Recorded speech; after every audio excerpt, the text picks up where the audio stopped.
the Age of Fission radio show with your host, Lonnie Clark. We stand together and accept that we now live in a world transformed by Fukushima. From 8 a.m. to 9 a.m. Pacific Standard Time here on UCY.TV radio. We relentlessly engage every ear that listens. We expose and confront the complete lack of accountability for the nuclear industry. Consider social engineering programs who view our bodies, minds, and souls as assets on a balance sheet.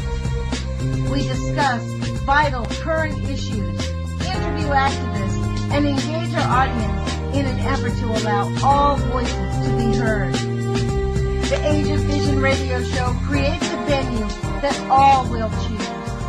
We encourage our listeners to reclaim their power and their courage to take action and save our planet from the ravages of greed and indifference. Our actions matter. Every voice matters. We remind our listeners that happiness is resistance.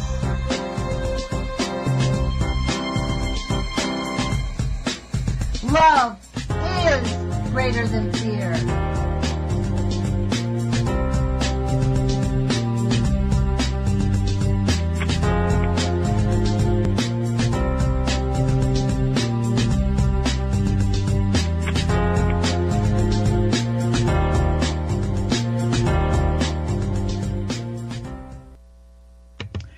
Good morning, UCY.TV radio listeners. This is Lonnie Clark with the Age of Fission radio show. Thank you for joining us.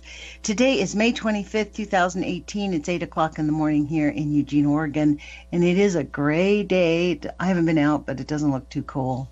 So thank you for joining us. We really appreciate everybody here, and we appreciate KEPW.org. You can find them online, or 97.3 here in Eugene, Oregon, the Springfield area. I think it goes out for quite a long ways. Like if you're out in Coburg, you can still get it. We really appreciate you carrying us. Last night I was driving around from my niece's house. It was about 10:30, 11 o'clock at night. Must have been 10:30 because it's from 10 to 11, I guess, or 11 to 12. It was at 11 to 12 because I left my niece's house at 11. There was Jerome on the radio show. That was pretty interesting driving around. So welcome, Jerome, to our show today. We really love having these Friday roundups. Yeah, I enjoy this too. Thank you, Lonnie. Yeah, so today, right before we started the show, I said, hey, I have my book of changes. I want to just open it up and see what the universe message is to us today. So when the intro happened, I waited a minute. You know, you and I will pause for 30 seconds to kind of calm our energies down, right? So this is what I opened up the page to. It was hexagram 47, Ka'un, which is oppression or exhaustion. This is a very interesting reading. The joyous or the lake is above, the abysmal and water is below. The lake is above, water below. The lake is empty and dried up. Exhaustion is expressed in yet another way. At the top, a dark line is holding down two light lines. Below, a light line is hemmed in between two dark lines. The upper triagram belongs to the principle of darkness, the lower to the principle of light. Thus, everywhere superior men are oppressed and held in restraint by inferior men. The judgment, oppression, success, perseverance. The great man brings about good fortune, no blame. When one has something to say, it is not believed. Times of adversity are the reverse of times of success, and they can lead to success if they befall the right man. When a strong man meets with adversity, he remains cheerful despite all danger, and this cheerfulness is the source of later successes. It is that stability which is stronger than fate. He who lets his spirit be broken by exhaustion certainly has no success. But if adversity only bends a man, it creates in him a power to react that is bound in time to manifest itself. No inferior man is capable of this. Only the great man brings about good fortune and remains blameless. It is true that for the time being, outward influence is denied him, because his words have no effect. Therefore, in times of adversity, it is important to be strong within and sparing of words. The image. Hallelujah. Listen to this. There is no water in the lake, the image of exhaustion. Thus, the superior man stakes his life on following his will. When the water has flowed out below, the lake must dry up and become exhausted. That is fate. This symbolizes an adverse fate in human life. In such times, there is nothing a man can do but acquiesce in his fate and remain true to himself. This concerns the deepest stratum of his being, for this alone is superior to all external fate. I feel like saying, can I get a witness? That was pretty powerful, wasn't it? Yeah. That really speaks to what we're strong within bringing words. Use your words wisely. Yeah. And this is the thing about us letting... For me, a lot of this Fuku movement, the Fukushima awareness movement, is not about getting... Everyone wants the facts. Like you and I talked about this. I posted a Facebook. I actually had an article. This was weird. I was reading an article on an online journal, and it had this article. They were dumping radioactive water into the ocean, and they're moving ahead. We've been talking about this. The Diet in Japan last year passed a law that said, yeah, and the fishermen have been fighting it, and they've recently negotiated. You'll read this, like sometime in May or July or something, they started like negotiating with the fishermen. So now they're saying, okay, as long as it's only treated, they've convinced the farmers that the treated water is not that big a deal, and it's been there anyways, and we're going to let it out at a slow rate. So they are going to dump. And the articles were written a few months ago. So, but this was an article, a blog, right? I think it was called let me see what the title of it was. It was Como or something like that. Doggone it. Let me see if I can see it. Well, this is on Wired. I found this one. This was on Wired. Fukushima's other big problem, 1 million tons of radioactive water. They're talking about how dumping it. The IAEA has basically suggested that they dump the water. That's why the consideration is given. This is not something that they've cooked up. Japan urged to dump radioactive waste into Pacific Ocean by nuclear experts. This is November 2017. Yeah. So they have suggested... They wanted to do it to hold the water there long enough for the tritium to decay, but they've run out of room. And besides, there are thousands of tons of water flowing through the reactor buildings, over the cores, and out to sea every day, 24/7, especially this time of year when there is 7 feet of snow melting up in those mountains above those power plants. And that 7 feet of snow will end up running down the mountain, through the power plant, and out to sea. That is a huge, giant plume of contamination. And what they're worried about is the tritium in the water that they're storing. And also, from what I understand, because they have ruptured fuel elements, they now have cesium and strontium as well stored in those water tanks. So those are biggies. Listen to this paragraph in this article. Listen to how they're framing this in Japan. They're saying experts. They have not said which experts. I know which experts because I read another article, but they're saying experts in this article. And then he's going on. Now, this is written by the Independent in the UK. This is the Independent writing this. So the Independent didn't finger the IAEA. They just said experts. And then they're talking about how the fishermen are fighting back. And this is what they're saying. He and consumer advocacy group Kuku Tatsumi sit on a government expert panel that has been wrestling with, listen to this, the social impact of a release, and what to do with the water for more than a year with no sign of resolution. This is the interesting way that they talk about it. It's actually not true. They do have a sign. The IAEA told them that they need to be doing, it's growing by 150 tons a day. That's the amount of water they're getting. So they honestly can't keep doing it. They have to release it. Tritium from the 1979 Three Mile Island accident in the United States was evaporated, but the amount was much smaller and still required 10 years of preparation and 3 more years to complete. Wow. Well, yeah, it's like truly I don't want to sound negative, but dumping that water is like putting a turd on a poop sandwich. Yes, you know? But the thing is, the issue is not that. The issue is, what are we going to do with it? You see, they are going to do it. They have to do it. This is the reality of nuclear science. They have this nuclear waste.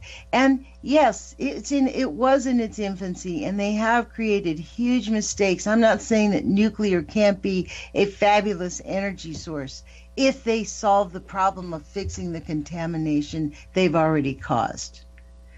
I mean, it's absolutely ridiculous that we're creating one more drop of this stuff any day. Agreed. You know? Throwing the Agreed. water, they're going to have to throw the water in the Pacific Ocean. That's a given. They're creating, what they say, 150,000 tons a day. Like, what are they going to do with it? Build towers of radioactive water? Right, exactly. I don't think Exactly. so. And Japan is very little. You know what I mean? If that's the case. And the downside is they can't go into the forest to store it there because it's too contaminated. It's very contaminated in the forest there. Yeah, it's way worse than the Chernobyl woods in some places. They've actually determined that it's less, you have a higher chance of radiation exposure in Japan when you live near a forest than you do if you live away from the forest. I honestly think the I Ching gave us the advice that we must, and that is kind of what I do adhere to. It says, when a strong man meets with adversity, he remains cheerful despite all danger. And this cheerfulness is the source of later successes. And it is that stability which is stronger than fate. And that's what I mean. I often say this, and I've said this to my children. Your thoughts are things. We can have, I learned this going into business for myself 18 years ago. You can have what you want. You get what you want. It's a real thing. Those self-help books that you manifest the life you want, you do manifest the life you want.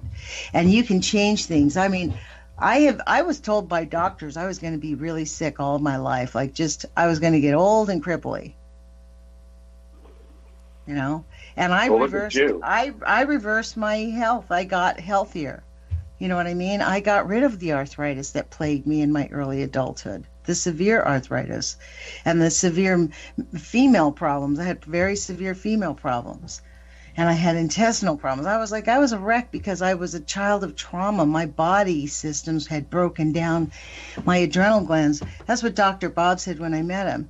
He's like, you're not broken. Your internal organs are deeply depleted because you've been in a state of trauma from the time you were born. And your adrenal glands constantly squeeze when you're living in that environment for a long time. You drain your system. So you just have to learn to love yourself and take care of yourself. Loving yourself means refusing to eat hideous food. That's what it means. That's part of it. You know, like we all make concessions in this environment that we live in, but we don't have to make that many. We don't have to say, oh, well, you know, it's just because it's there. It's like taking pharmaceuticals. I won't take pharmaceuticals, honestly. Unless I absolutely have to. Like if I don't know, get dental work or something, you know what I mean? Like when I broke my knee. Yeah. But And the thing is, there's things that you can do to heal yourself, so you don't need those things. We don't need to have the inflammations in our body, that the nerve endings when we get banged up. It's not just, oh, that's permanent pain. That's what the doctors tell me. Oh, that's just permanent pain. No, it's not. I found people here in Eugene, Oregon who understand the body well enough to help me not have pain for my incredible, injuries that I had, like on my feet and my knee. So I don't have permanent pain, even though the doctors. This is what I mean about facing the nuclear story here. Because we are living in the Manhattan Project. I'm going to come back to this because we are still. The Cold War they revived the Cold War recently. The Cold War is on. And we're in World War III, like whatever. The whole thing is like, it's all just gone to, in a handbasket. It's just not a good scene that we got going on here. That doesn't mean that it can't be really awesome once we come out of this, because this cannot sustain itself. It will collapse in on itself. Because and hopefully people with integrity will speak up and save democracy. See, for me, I believe in democracy. And I think we need to talk about our democracy. We need to talk about the fact that part of this oppression that's going on is that we are not demanding our democracies back. Oh, well, the politicians are bought off. Well, let's unbuy them. I heard last night from Mark Rabinowitz, who's an activist here in Eugene. He has his own blog. I'm going to have him on Tuesday. You'll hear all about him. But he said that Ron Wyden, Jeff Merkley, and Pete DeFazio are all behind the SMRs. That was news to me. The small nuclear reactors, that they all support them. Right. Yeah, so I am going to write a letter. I am going to write a letter and ask for an appointment about the SMRs and really bring home the point that, A, we don't trust them, we don't like them, we don't want them, and neither does anybody in Oregon. And I'm going to find out. I want to have a sit-down. Like we went and had a sit-down with him about the Columbia Generating Station. That was very interesting. Right. I mean, they basically, the person that we met with, he basically said, Dan Whelan, he said they had never really thought about how close the Columbia Generating Station was to Hanford. They didn't realize it was that close. They're within each other's exclusion zones. If there's a disaster at one, the other one's going. Yes. That's a stupid They're within thing. each other's exclusion zone. And that's just, there needs to be one big exclusion zone around the whole thing and shut one of them down. Exactly. You know what I told him, Jerome? I told him I call that the proximity factor. Because it is 12.7 miles away. The Columbia Generating Station at the Columbia Gorge, which here in Lane County, we get, I think, 2 or 4% of our electricity, and we're mandated. We get our power from the Bonneville Power, and they don't have to take this. And in fact, the Columbia Generating Station is mandated to operate in the black, to always have at least a profit or break even. It's been losing money. I gave them half a billion a year, right? Yes, and we gave him a zip drive, actually, of all of the documents that we wanted to share with him about the danger of the Columbia Generating Station being right next to Hanford and why it's urgent that we just shut that nuclear plant down, that one. I don't care. For me personally, there's a lot of them around. But that one, I think, presents a unique danger to the entire northern hemisphere because of the proximity factor to Hanford. Because if something happened at CGS, something would happen at Hanford. And frankly, Hanford's such a concocted mess, we have no idea we have this idea of what we think, but I think who knows where those tunnels are, where they've buried stuff, where they've dumped stuff. You know what I mean? And I guarantee you they're saying, oh, well, nothing that's in danger that could blow up is near Hanford, and I am not buying that. I don't believe anything that... You heard your story yesterday, the downwinder. Yeah, we see two-headed sheeps all the time. Yeah, that was normal. As boys and Boy Scouts, we used to go hunt mutated sheep or mutated squirrels, remember? Yeah. It was an epiphany for him because it was normal. That was the way it was. He thought that they were just mutated squirrels. That's right. And did they eat them, or did they just shoot them? Yeah, he caught them and they ate them. Right. And that's exactly. And he's the one that ate ice cream and had milk in a daycare center, and it gave him a big enough dose of iodine in his thyroid gland to where 9 years later he became paralyzed, and they had to do a thyroidectomy in order to get him so that he could move again. Yeah, that was that guy. He woke up one morning. He was at 4 years old in the daycare. They gave him the ice cream and the milk. And then I think it was, I can't remember how many years later, but he said he was 19. He was an all-star athlete in high school or in the first year of college, and he woke up one morning and he couldn't move. He was paralyzed. And they couldn't figure out why. And finally, some University of California doctors had a look at his case and said, well, that's a thyroid issue. He's got thyroid problems. And so they removed his thyroid gland, and that allowed him to start moving again. But that just shows you that one good dose of radioactive iodine affected this guy's entire life for the rest of his life.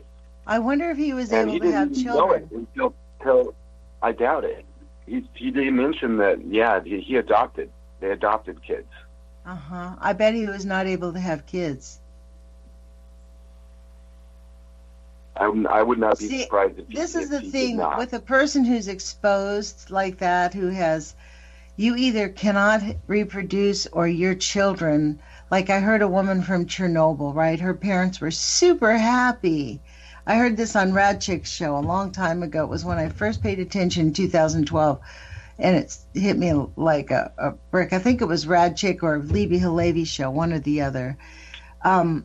But the lady said that her parents were really happy because she showed no signs. Like all her friends were getting sick. Their hair was falling out. Their teeth was falling out, all that stuff. And they started to have really severe problems. She did not have that happen to her. They were like really happy. They thought she got over it. She did get flus and colds more often and stuff. But when 10 years later she starts trying to have a baby, she keeps having miscarriages and miscarriages and miscarriages. And then she does have a baby. She has a baby that has severe problems. Yep. And then I think the baby actually died or something. It was a real heartbreak story. I think the baby died or it had really severe problems. Dramatically changed her life. And she's like, here I was. We thought I had gotten through it. And no, it follows. And that's how it goes. And Helen Caldicott has talked about that, right? So the question is, how do we stay cheerful through this? And like we're going to be getting these bits of, they're normalizing the radioactive contamination. Like we don't even talk about, this is one of the things that's interesting when I talked to that health physicist about 3 years ago, I guess, from St. Louis. He kind of scoffed at me. He laughed. He's like, you don't understand how much worse it really is. There is so much tritium. There's so much chemicals and pollutions in our water. Like, people are getting sick because we have a very toxic, polluted water system. The water that comes out of our pipes, nobody should drink that water, to be honest. That's just not what should happen. Isn't that sad? Yes. And one of the things we can do is take it back, but take care of yourself. Get yourself a water filter, even if it's like a little, over-the-counter water filter. You can put it in your sink in your bathroom, and then you can have water. You know what I mean? Like you have to make a point of not drinking that water. That's all. Just say no. I mean, and this is the interesting thing that I've done, Jerome. I've attempted to get engaged with the water board here, and I don't get phone calls back. My water board electives don't reach back out to me when I leave messages. Really? Mm-hmm. That doesn't mean I'm not going to keep leaving messages. I'm going to keep leaving messages, and I suggest other people contact their water board members and start getting engaged in the water issues, because water is life. Jana has a show on KEPW. You know, the same station that's carrying this very podcast is going to be carried tonight, I think at 11 o'clock on KEPW. Oh, because we're aired. Now, today's Thursday. I don't think we're aired on Thursday. We're aired on Friday. This is Friday, right? That's how confused I am. How busy. Today's Friday. I'm having trouble keeping track of the days because of my work schedule. So I'm like, what day is this? But I think it's going to be aired tonight. But she has a show called Water is Life, and they talk about the importance of water, because there's a lot of water protectors here fighting these corporations to keep their filthy hands off of our water. Yeah. Well, we have a water treatment plant right down the street from our house. And it smells horrible over there, by the way. Where is it? What do you mean there's a water treatment plant near us? Yeah, it's on River Avenue. Oh, okay. If you go down to... Yeah, I know where River Avenue is. I did not know that. So that's a water treatment plant down there. Yes. Huh. Maybe we should take a little visit down there. I did not know that. We should make a personal visit and ask for a tour and see how they treat our water. Yeah. We could report on it on our radio show. I like that idea a lot. I like that idea a lot, because that would be very interesting to see what goes and how they would deal with the outside. Well, we would be considered media because we're going to talk about it on our radio show. That's the thing. We're considered media in a way because we're public. Because of this radio show, we're considered the media.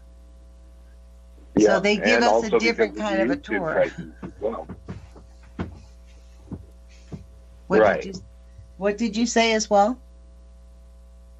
Well, that we're also because of anybody who publishes on YouTube and is pretty much in the alt media now. YouTube, Facebook, all these organizations, Twitter, are all part of the alt media, the new media that's arising.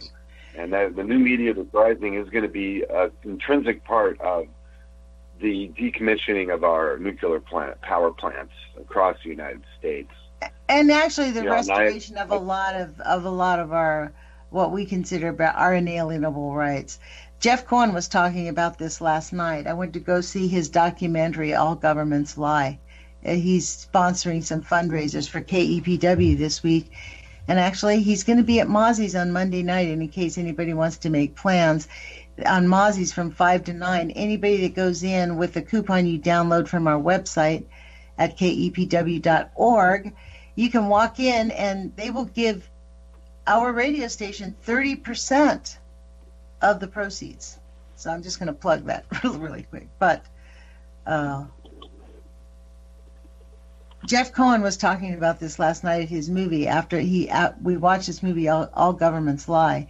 And there was a question and answer session, and he's like, look, we are the alternative media. We're the people. Now, there's people who disagree with each other. It doesn't matter, but the deal is facts matter.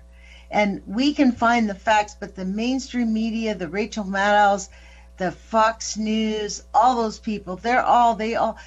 You think Rachel Maddow is going to report on the treated water that's going to be dumped into the Pacific Ocean? No. What is really more important, Stormy Daniels or treated water? Russia. Poisoning the world or Trump's infidelities? There you go. All of that is gigantic. The thing is, the reason that Trump's infidelities matter is that he paid her hush money. I'm not saying it's not a treasonable offense, because that was he broke a lot of campaign finance laws. He broke a lot of election laws. He really was quite illegal in a lot of his activities. And these people that say this Mueller trial is going to come to nothing, I think they are seriously wrong. Last night, Mitch McConnell saw the documents in the Mueller case and said, I support Mueller. I think he should keep going. So they saw something that made them know that this is a real investigation that's not over yet, but it is a tight-lipped. The reason we think that there's nothing there is because they have not leaked. There's nothing coming from them at all. That means they have a big case. When you have something big, you keep your trap shut. Yeah. So we're in this time. So I'm not saying that these reports on television should not be covered, right? What I'm saying is they're not going to cover the contaminated water being dumped into the ocean, or the fact that there's downwinders, that we heard a podcast on television or on the radio that said, hey, there's downwinders from long ago in the 50s saying that they were shooting two-headed sheep. Yeah, guys losing entire herds, remember? Some years? Yeah, but this is the argument of the pro-nuclear gang, is that they have cleaned that up, that's dissipated that it's no longer contaminated, that's just how nuclear runs. Yeah, they want us to think that nuclear is, if you don't pay attention to it, then you're not affected by it. This article on the tanks in Japan says TEPCO starts a new tank every 4 days. Yeah. That whole situation is going to get worse and worse and worse as the years go by. They still can't even get close to Unit 2. They can't even get in the building of Unit 2 or Unit 1. So it's been 8 years, and they still can't even get in the building to have a look and see what's going on. They don't know what's going on with those kids. Well, they have little cameras. They can go. I mean, they know what's going on. There's nothing. It blew up. They know they're melted. They know that they're melted. Humans still can't locate hundreds of tons of fuel inside the nuclear reactors that suffered meltdowns in 2011, but maybe robots can. Cancer rates spiked after Fukushima, but you shouldn't necessarily blame the radiation. This is the UK writing this. Oh, this is Wired.com. This is the response, the radioactive response. But nuclear energy still carries major risks. Do they outweigh the benefits in a rapidly warming world? This is just so outrageous. You can't blame the radioactivity on Fukushima. Hello? Yes, you can. Yeah, cancer spiked right afterwards. What they're saying is that it's a lifestyle thing, and that's what the nuclear industry is using to deflect from the issue of cancer and nuclear. They're saying, well, it's smoking related, because the cancers are, ironically enough, similar to the same cancers you get from smoking or alcoholism or bad lifestyle choices. And so what the nuclear industry is saying, well, this is all just bad lifestyle choices, bottom line. So it's not related, because according to our data, and I talked about this on my show yesterday, that there is no relevance between these types of cancers and radiation because of our data, which is derived from single-dose data that they accumulated over the years from the victims of Nagasaki and Hiroshima in Japan. That's where they're getting their radiation-induced cancer evidence from, is from that. If it's not from that, then it doesn't exist to them. That's outrageous. Well, it is true. It is true that we are at the behest of a group of people who really, really don't care about us at all. I think it's even beyond that. I think they're having a massive experimentation.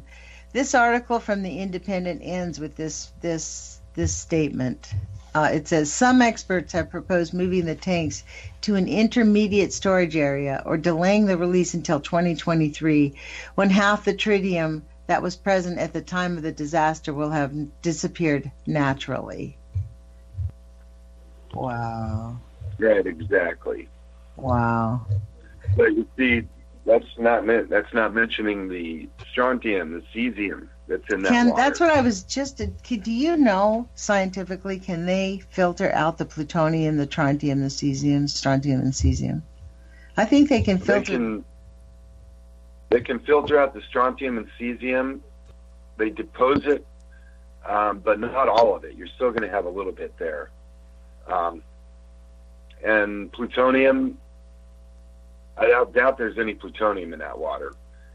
But there's definitely strontium, cesium, iodine they cannot filter out. What do you mean you doubt there's any? Why do you say there's any strontium in the water?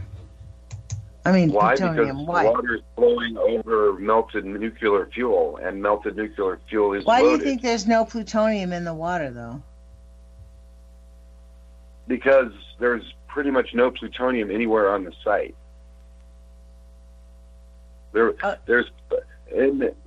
by degrees, you could say there's no plutonium. Of course, there's plutonium spread evenly across the entire planet. But that's not what we're dealing with there, particularly. What we're dealing with is strontium, cesium, radioactive iodine, products that are really dangerous and bad and long-lived. Cesium is horrible. So is strontium. And they like to get into the atmosphere. And they like to float around and get absorbed by things. They mimic other vital nutrients, and that's the terrible thing about a lot of radioisotopes is they mimic vital nutrients that organisms need, and so organisms suck them up. I mean, literally, organisms like iodine, for instance. It gets on the grass, the cows eat the grass, it goes into the milk, and then the kids drink the milk and they get the iodine. And so the iodine doesn't just go through your body and flush. No, it goes to your thyroid gland and it lives there. It stays there. It accumulates. And strontium, cesium in your muscle, in your bone. They accumulate in your body.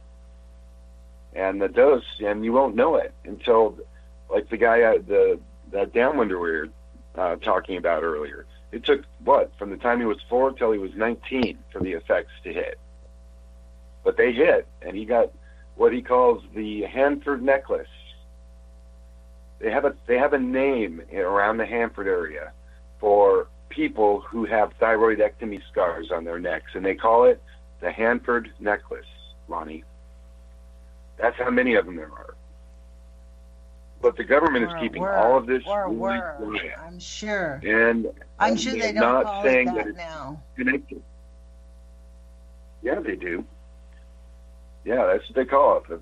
Look it up. Look up the Hanford necklace. Do a Google image search. I'm sure you'll find lots and lots of them.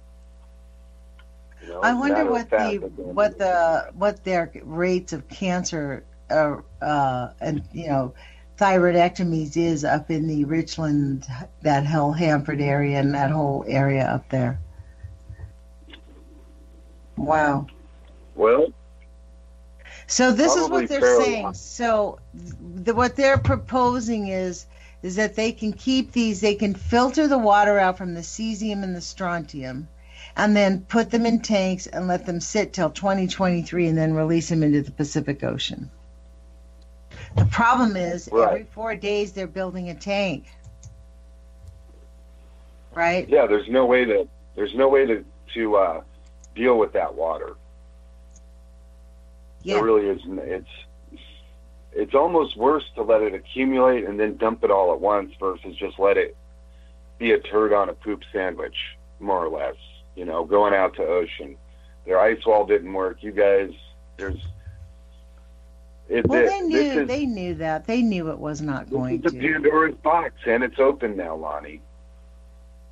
It's an open Pandora's box, and the demons and everything else are flying out, and there's really nothing that we can do about it.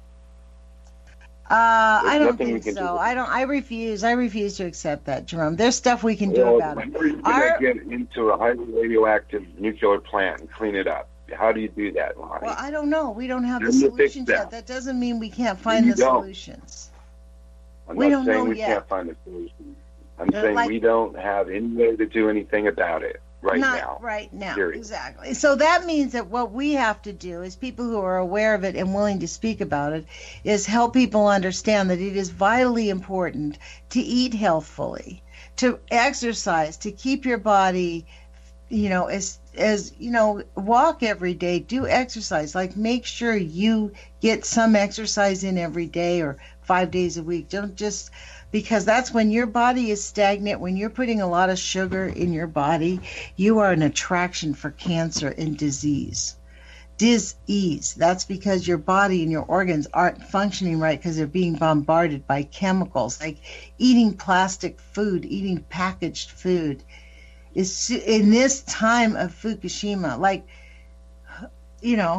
don't we all love fish? But I'm not going to eat fish myself personally. It makes me sad to think that I can't eat fish, but I'm not going to eat salmon. I'm not eating fish.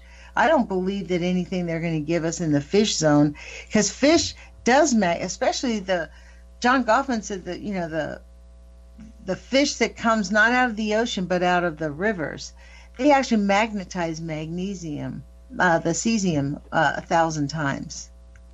I went back and looked at the book. It's not the ocean fish that do it. It's the ones that swim out in the ocean and then they go into the rivers.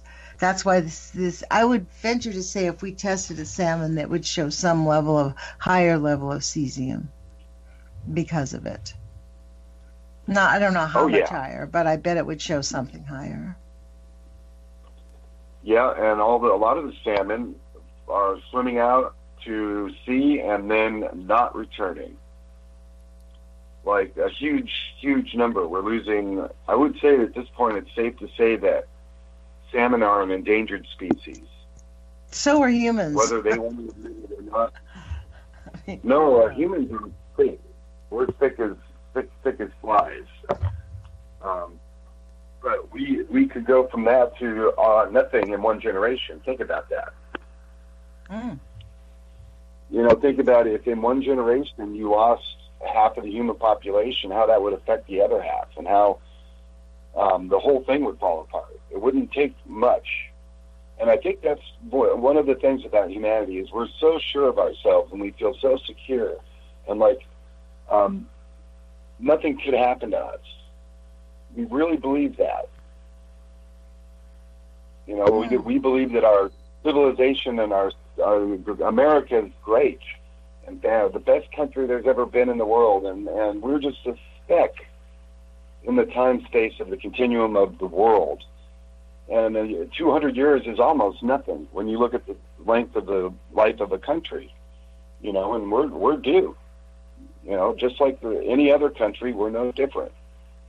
We are maybe devoted to a certain freedom and idealism that the rest of the world isn't, but we can fall just as quickly, and it wouldn't take much more than one generation worth of time. I think that we're devoted to that freedom in name only, because otherwise we would not have Trump as president. People would have stood up in arms. Thing is, people don't object. I mean, even right now, the Democrats are demonizing the Bernieites. You know what I mean? People are like, it's still, they have learned nothing. It's the same thing with the nuclear industry, which is why we got to get our own personal houses in order. Like, we have to learn, we have to think about culpable. Well, we are culpable. I think it's important. Like, I am going to contact Pete DeFazio's office about these SMRs. I am going to write a letter. I want to go in and ask them. I want to have a sit down and talk to them about the SMRs. I want to make sure they are firmly 100% against all funding for small modular reactors, period. No more nuclear reactors anywhere in this country at all. We have plenty of other ways to use it. They can use the reactors in business. They have enough for war. We do not need it, period. Yes, and now my further research has determined that even though they do it anyway, the pits in nuclear weapons do not need to be reanalyzed and refabricated every 4 years. They do that probably to keep the industry alive. They've got alive. You mean rich? Yeah, and also, but keep in mind that getting a fission, fusion explosion to work is a very complicated matter. And if those bombs aren't absolutely perfect, they'll go too fast or too slow. If they go too fast, then they'll blow apart before they fission and fusion correctly. It's a weird combination of you've got to go fast, but you got to hold back until the full power builds, and then you release it. That's the way that a nuclear bomb works, and it's very complicated. And so I could see them thinking, well, we're going to make sure it will work, and there's only one way, and that is to rebuild the whole damn bomb every 4 years. Pull it out of the warhead, take it apart, put a new pit in it, retritiate and deuterate the linings, you know. Then you're saying that they actually just do that for profit. It's not necessary. Right. Yeah, I'm sure those nuclear weapons will work. Of course they would. That's what Chuck Johnson was saying. That's what Chuck Johnson was saying. He's like, yeah, they'll work. Like that's what they're saying. They're just liars. Like, and that's why I don't trust the SMRs. To be frank, who was it? What is the scientist? He's a Japanese scientist. Chris Busby talks about him.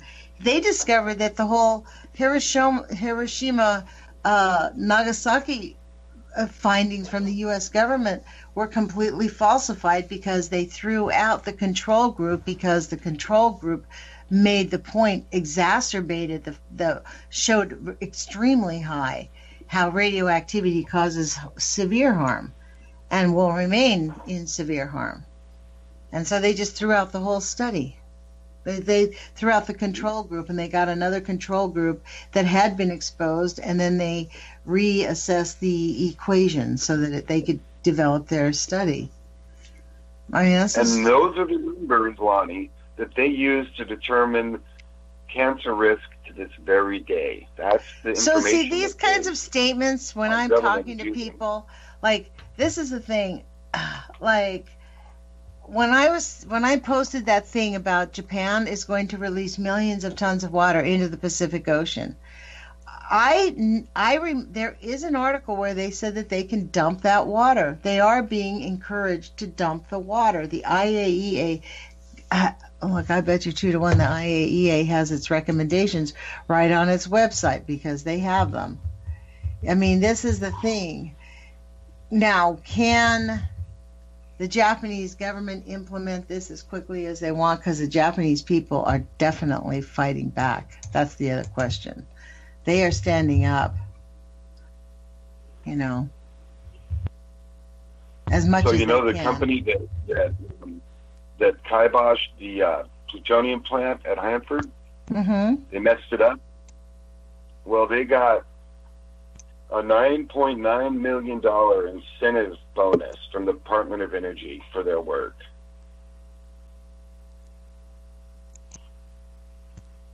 It would have been more had the radioactive contamination not spread. These are the guys, they got a bonus for polluting off-site with plutonium.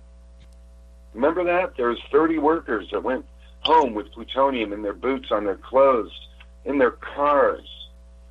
Went home with this stuff, went and hugged their families and threw their coveralls and clothes in the laundry with the kids' laundry. These people made $9.9 million bonus. And so why aren't we up in arms about that? And this is from the Yakima Herald. Is where I'm getting this. And the date is May 22nd. The Yakima Herald. The Yakima Herald. Yeah. CH2M Hill got it. 89% of the possible $11 million incentive paid for the fiscal year 2007.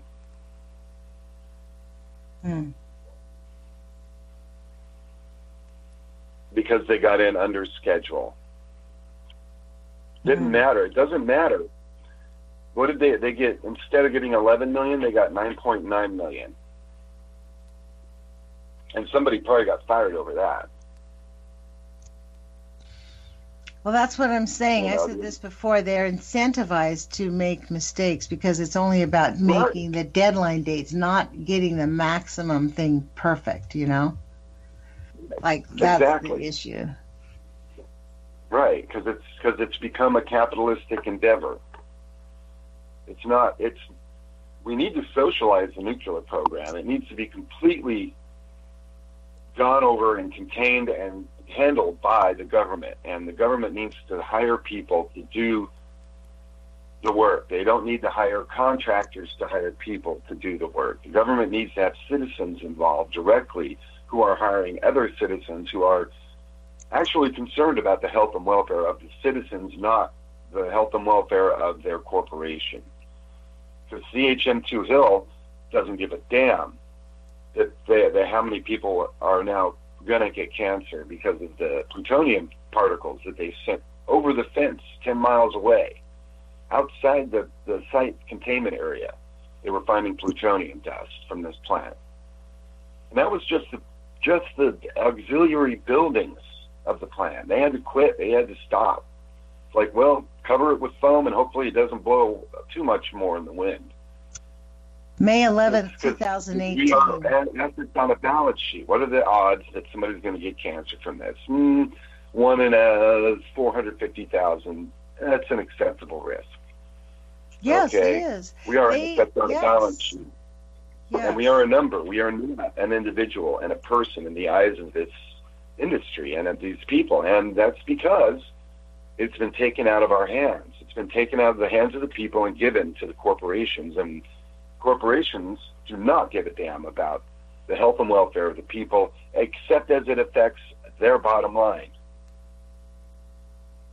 Okay? Yeah, we got that, Jerome. That's like old news. Hello. That's like you're not saying anything none of us haven't heard. We've been, even Barack Obama kiboshed the Occupy movement. He came in and brutalized the Occupy movement and squashed people's hope that we could actually actively engage our government. That's what that was about. Right. Around the same time that TEPCO happened, they had to squash the Occupy movement because of the nuclear explosions in Fukushima.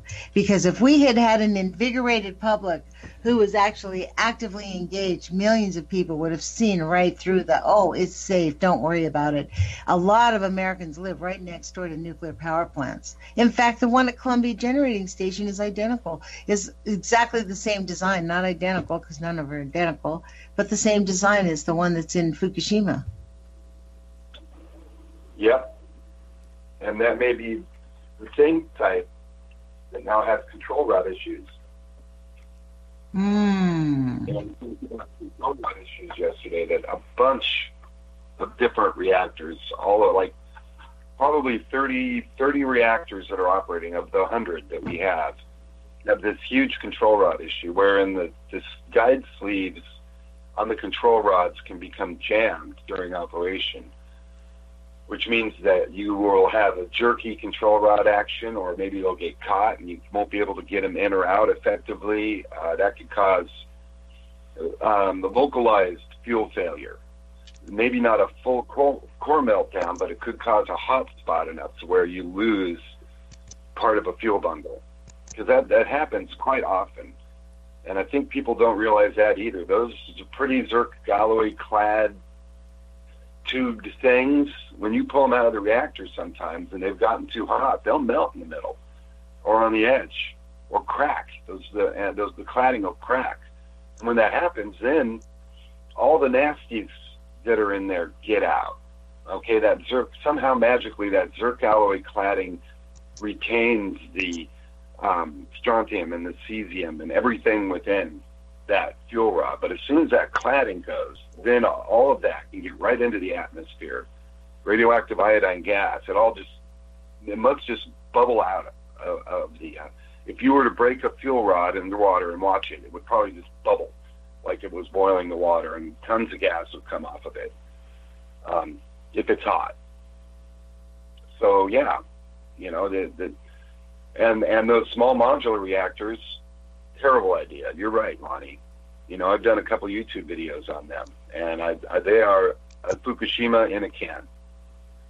And they're going to be putting 10 or 12 of them in one big containment and try to control 10 or 12 of them with one controller. Well, they have to build them. The idea is to build one, and then if they need more, they build the second one. And so the whole idea is this fake idea that we're going to only build as we need them. They plan on building them all. I mean, it just makes it... Europe's already building them. Think about it. With 12 separate facilities, they can really bilk the government if they have 12 separate projects on one site. Instead of one big, gigantic one, they'll have 12 different smaller ones where they get to seriously bilk the government. Us. Not the government, us. Yes. Lordy, Lonnie. Yes, and well, you know what that I means? Won't shut up. What? I won't shut up. I won't shut up. Just like the downwinder guy yesterday. We're not asking you to, but like the Book of Changes said this morning, Jerome, we have to be careful about what we say. We can't just for me personally, I'm sick of bombarding people with this. It's these corporations that are oppressing us, and no, tell us something we don't already know. We're living that life. It's World War III. It's on. We're done. We're there. So let's figure out how we're going to get active and how we're going to put our positive energies and raise the vibrations. Because honestly, this is how the hate machine, the Trump hate machine, the reason Trump was swept in the way he was. I have said this a long while. I think he was Pinochet 2.0. I think they figured out a way to sell this guy to the American public and really race bait and misogyny. Is just all that worst part of what has built America, to go against the good part that has built America. Because some of the best values, life, liberty, and the pursuit of happiness. We believe in equality. We're constantly pushing for our democracy to work better and function better.